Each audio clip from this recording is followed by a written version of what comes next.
What do you mean you found cameras? My hands shook as I held my phone, staring at the tiny black device my best friend Emily had just pulled from behind my curtains. My stomach turned. There's more, Emily said angrily. I found 3 so far. One in the kitchen, one by the front door, and now this one. They're hidden well. I only noticed them while cleaning the windows. My name is Anna, and I never imagined I'd find secret cameras in my own home. But I knew exactly who put them there. Margaret, my mother-in-law. She had been trying to control my life from the moment I married her son, David. Found another one, Emily called. It's pointing at your bedroom door. I felt sick. 4 cameras. 4 different angles of my private life. My hands moved to grab one, but Emily stopped me. Don't touch them yet, she warned. We need proof first. She was right. Emily wasn't just my best friend, she was a detective. This wasn't just creepy, it was illegal. Margaret had always been overbearing, but this was worse.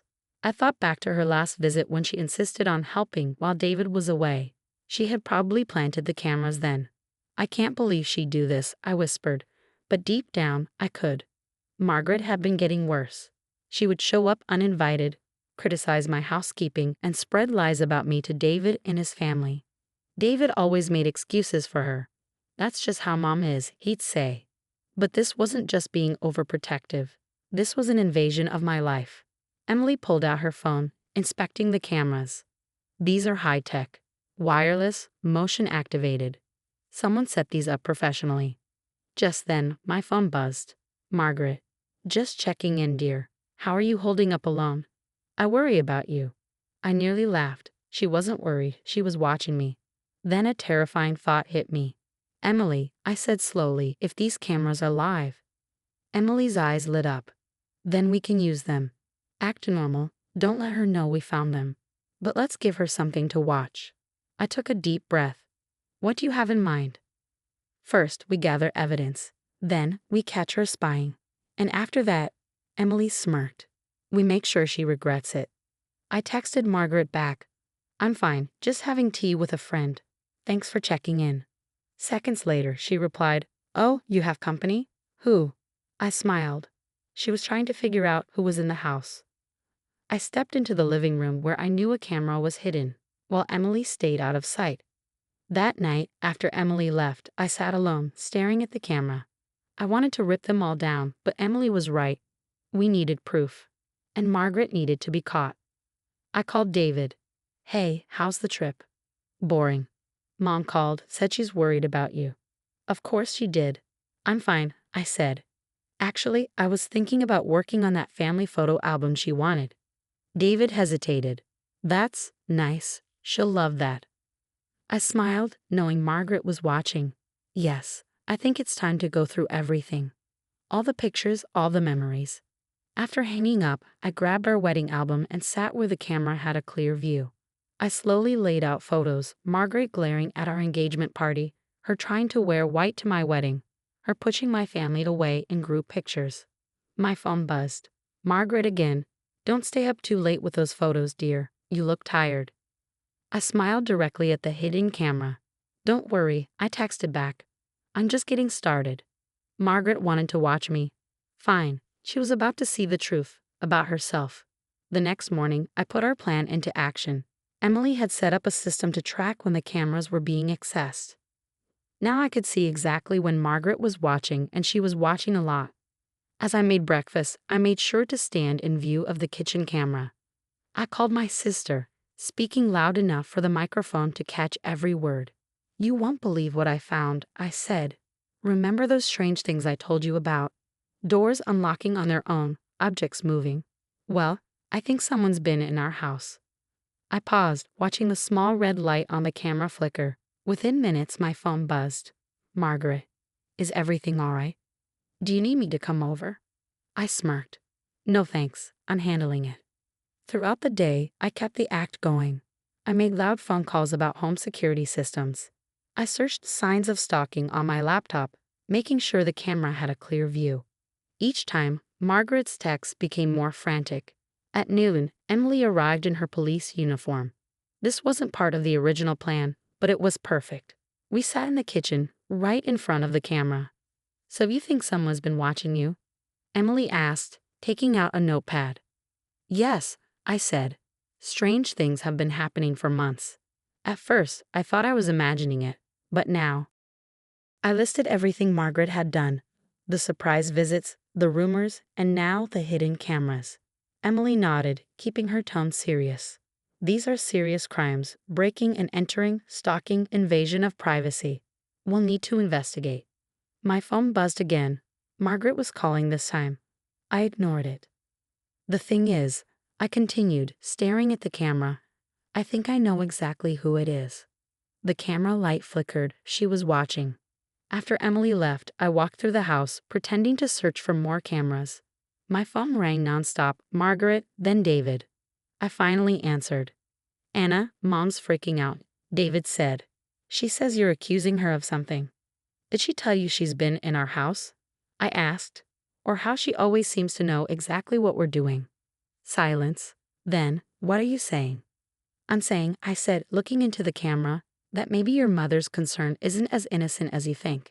An hour later, Margaret's car screeched into the driveway. She stormed in, using her own key. What do you think you're doing? She snapped. Calling the police? Turning David against me? I stayed calm.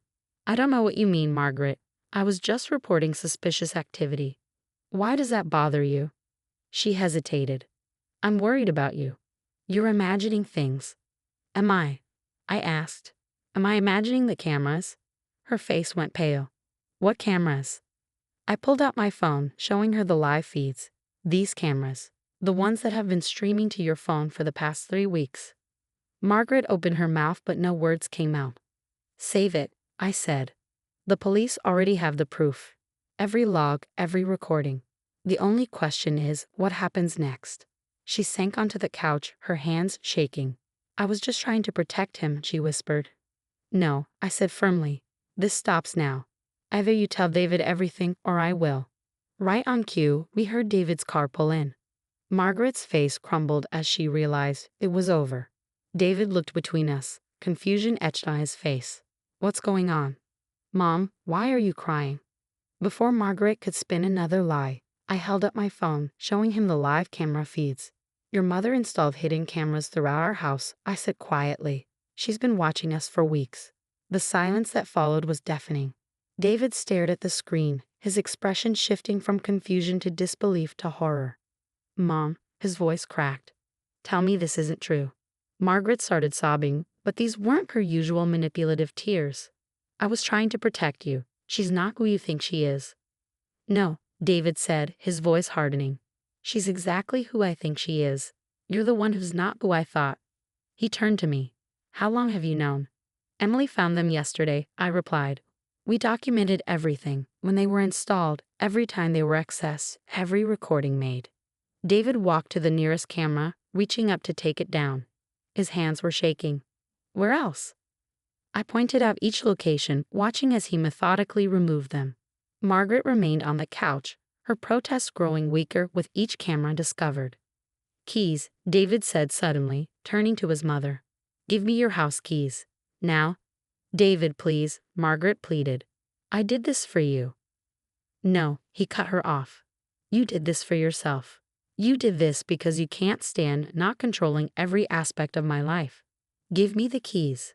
As Margaret fumbled in her purse, I saw something shift in David's eyes. Years of making excuses for his mother's behavior were crumbling in the face of undeniable evidence. I want you to leave, he said quietly. Don't call, don't text, don't come by. Not until you get professional help. Margaret stood up, clutching her purse. You're choosing her over your own mother? I'm choosing to have a healthy marriage without your interference, David replied. I'm choosing to set boundaries that should have been set years ago.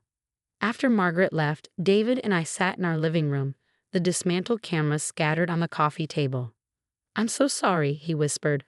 All those times you said something felt off, that things had moved. I should have listened. I took his hand. You're listening now. That's what matters. The next few weeks brought significant changes. David started therapy to work through his complicated relationship with his mother. Margaret, faced with the possibility of legal charges, agreed to seek professional help as well. Emily helped us upgrade our home security. This time with cameras we controlled, monitoring only the exterior of the house. We changed our locks, set firm boundaries, and began the process of rebuilding trust. 3 months later, we received a letter from Margaret's therapist. She had been diagnosed with obsessive-compulsive personality disorder and was making progress in treatment. The letter included a handwritten note from Margaret, a genuine apology acknowledging her actions and their impact. "Do you want to respond?" David asked me after reading it. I thought carefully. Yes, I decided. But on our terms. We agreed to meet Margaret in a public place, with clear boundaries established. When she arrived at the cafe, she looked different, humbled, more self-aware.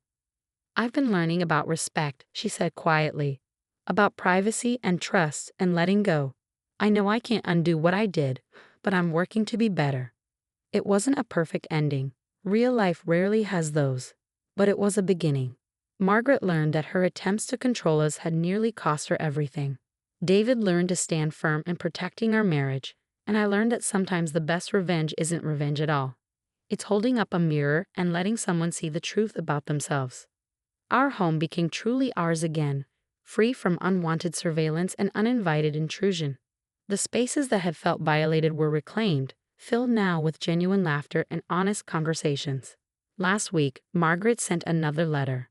Inside was a certificate showing she completed her therapy program, along with a simple note. "Thank you for giving me the wake-up call I needed. Some lessons are hard to learn, but they're worth learning." David pinned the note to our fridge, not as a reminder of what happened, but as a symbol of how far we've all come. Sometimes the people who hurt us the most are the ones who need help themselves. The cameras meant to expose my flaws ended up revealing something much more important, the truth that set us all free. Now, when I walk through our house, I don't look for hidden cameras or question if I'm being watched. Instead, I see a home that's stronger for having weathered the storm, a marriage that stood firm in the face of interference, and a family that's learning, slowly but surely, what real love and trust look like.